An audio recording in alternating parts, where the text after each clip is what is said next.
Telugu Desam party కార్యకర్తగా చూస్తున్నాను అంతే. నాకు అవసరం లేదు అనా. ఒక్క నిమిషం.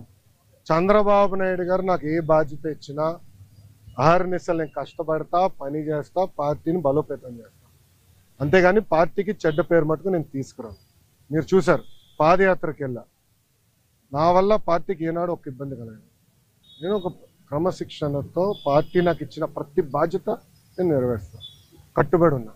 కొత్త కమిటీల్లో నేను కూడా ఒక చర్చ చేస్తున్నా, రేపు పాలిట్ బ్యూరోలో డిస్కస్ చేస్తున్నా. ఒక వ్యక్తి ఒక పదవిలో 3 టర్ముల కన్నా ఎక్కువ ఉండకూడదు నేను వ్యక్తిగతంగా నమ్ముతాను. అది నా వ్యక్తిగత అభిప్రాయం, పార్టీ అభిప్రాయం కాదు, నాయకుల అభిప్రాయం కాదు, నా అభిప్రాయం, లోకేష్గా నా అభిప్రాయం. నేను కూడా ఈసారి నేషనల్ జనరల్ సెక్రటరీగా ఉండకూడదని నేను భావిస్తాను.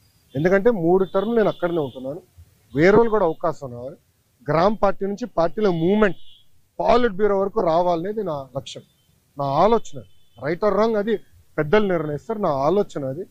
వేరే దానికి వెళ్దాం, వేరే వాళ్ళకి అవకాశం ఇద్దాం, పార్టీలో మూవ్మెంట్ రావాలని నేను అనుకుంటున్నాను.